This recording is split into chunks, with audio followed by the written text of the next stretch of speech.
I have a question for you, ladies and gentlemen. What do you get if you combine Tiger 2, Löwe, E-75 and side grills from one lower tier German tank? What do you get? What do you think you get? Let me know in the comments. So, I'm waiting. No, you get E-75TS, Tier 8 E-75. That has gun from the Löwe, gun mantle from the Löwe, hull from E-75, side profile, side grills from one lower tier German tank. I cannot remember the name, but I remember I have seen those before. And Tiger 2, I don't know what actually comes from the Tiger 2. Turret, I guess, maybe? I don't know, but this turret actually is not as bad as on Tiger 2 because the gun mantle is as big as the front of the turret itself and it almost blocks everything that was bad or is bad on the current Tiger 2's turret, King Tiger's turret, which is not such a huge king in this game, sadly. So, ladies and gentlemen, beautiful people, welcome back to yet another news episode. As I mentioned in my previous episode about M48A2 Rampanzer, this is how we like to call it, tank which has a freaking bulldozer shovel in the front of the tank, I said that next episode is going to be about Tier 8 E-75TS. We received some first pictures, some first information, official information from Wargaming, so in this episode we are going to take a look at it. We have a Tier 8 heavy ready to bolster the German Tech 3, says Wargaming. German Tech 3. Does this mean it is a standard vehicle or do they talk the same about the premium tanks? Because we know that premium tanks, yes, they are in the Tech 3, but they are not researchable in any shape or form. You have to either spend gold, you have to spend real money, or you have to grind a lot if this is one of those marathon reward tanks, which you're able to get for free if you decide to play a lot of World of Tanks during those marathon events. But at the moment, once again, I am not 100% sure if this is a premium tank or a regular tank, but simply by looking at it, how special it looks like, I think it is yet another premium tank. But let's wait and see. So this vehicle is a fusion of all the brightest examples of German heavy tank engineering. The Tiger 2, the E-75 and the Löwe. The classic King Tiger layout has been enhanced with the armor of the E-75 in Tier 8. So how to make Tiger 2 good in Tier 8? Take the hull from E-75 and you are good to go. And take the gun mantle from Löwe, take the turret shape from Löwe, and you are good to go. But just to calm you down a bit, I had to calm myself down as well. I would have been super mad if they actually took E-75's hull armoring values as well and simply put on this tank. But luckily they didn't do that. They simply took E-75's hull shape and they lowered the armor values. Ooh, this would have been nasty. In addition, the sides have been reinforced with screens and the commander's cupola isn't large. All this combines to give the E-75TS impressive protection in the front and on the sides. As for its HP, well, at 1600 it is one of the highest for its tier. But as always, keep in mind, everything is still subject to change. All this information is from the Supertest server, where Supertest players are testing it out, and maybe if it is a standard tank, we are able to test it out on the public test server as well. If it is a premium tank, then no bueno, but they still have time to tune it a bit more. So next up, let's talk about the gun, they say, and the weapons not lagging behind either.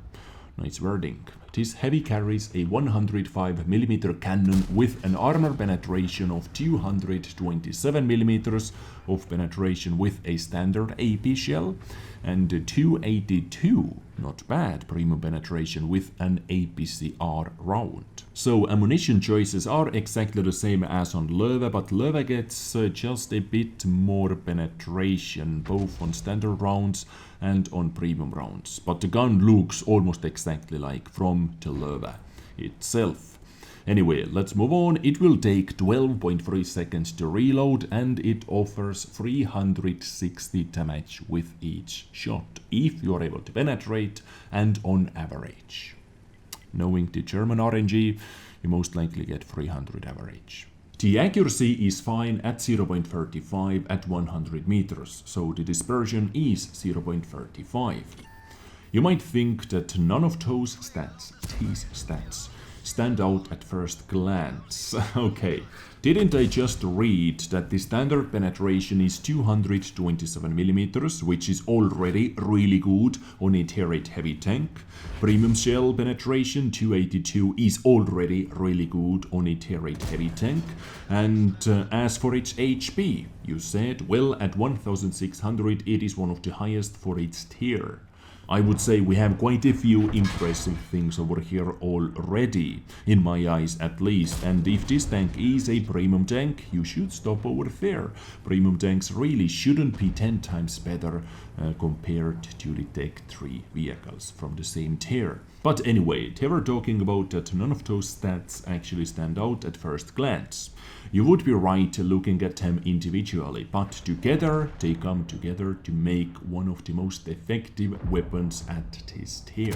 As for this tank's mobility, no surprises here.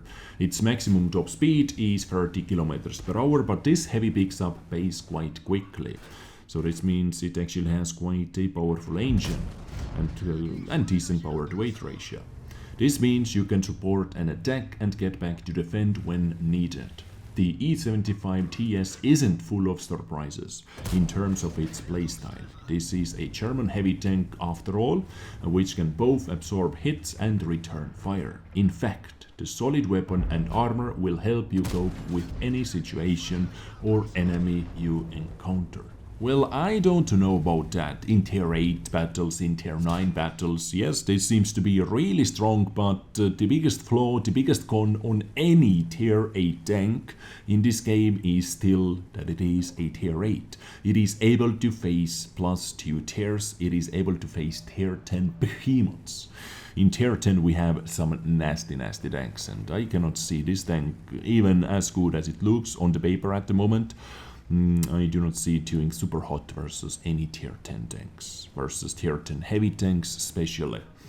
But it can do some good work in full tier 8 battles for sure, in tier 9 battles, let's not even talk about tier 6 and tier 7 battles, of course. So once again, this is how E-75TS looks like.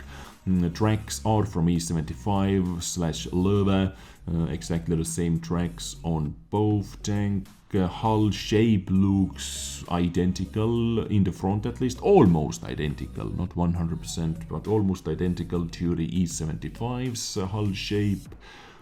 Turret gun mantle from Löwe, that side profile, yeah. So this is how it looks like. It feels to be like a bit shorter, like a tiny E-75 in tier 8, and hence the name E-75TS. I cannot wait to test it out actually. Maybe it is a good tier 8 German heavy tank. At the moment we have Tiger 2, we have Mauerbrecher, we have VK, but you are either super freaking slow or you are either super easily penetrable. Tiger 2, I am looking at you, our King Tiger. But anyway, before the end of the episode, let's take a look at all of the details and specs we have about the E-75TS at the moment. And as always, keep in mind, the characteristics are subject to change. So tier 8 heavy tank with 1600 hit points, armor values, and this is actually what I had to check right away when I was reading that this hull comes from E-75. I had to check if the armor values are different. Luckily they are. 140 in the front, 80 on the sides and 80 in the rear. On E-75 you get 160 in the front, 120 on the sides and in the rear.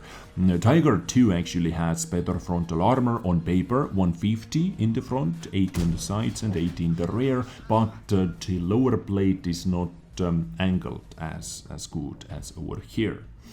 So the turret is seems to be really strong, at least 230 in the front, 120 on the sides, 80 in the rear. Not too many weak spots. Maybe those little, I don't know, bubbles at the sides, on the sides. Maybe those are weak spots. I don't know. But engine power is really strong indeed. 1200 horsepower engine, 26 degrees per second hull traverse speed is really bad. 22 degrees per second turret rotation speed is also really bad. View range 390 meters is good. At tier 8, 30 top speed, 15 reverse speed, 13.3 horsepower per ton. So this tank actually has a 0.3 better power to weight ratio than on the M48A2 Ram Panzer in our previous episode. Penetration 227, 282, 60, 360 alpha damage, 440 with HE, accuracy 0.35, aiming time 2.7 seconds is quite a long ass aiming time indeed. So this is one of the balancing features, I guess. Reload time 12.3 seconds. Gun elevation angles -8 degrees of gun depression, 15 degrees of gun elevation. Tier 8 E-75TS first details, ladies and gentlemen. Yeah, yet another Tier 8 German tank. How many Tier 8 German heavy tanks do we have at the moment? Let me quickly check. We have Löwe, we have a Tiger 2, we have VK101P, we have VK16801P. Many versions of that actually. We have the standard one, we have the Mauerbrecher version, we have VK4502P Aufs A, and soon, ladies and gents, we are going to get VK7501K as a tier 8 premium heavy tank with 490 alpha damage. So where the hell do they put this tank? We are literally about to receive VK7501K as a tier 8 premium heavy tank. They revealed it, first gameplay action was shown during the Tank Fest special streams. So where do they put E-75TS? Into the deck tree?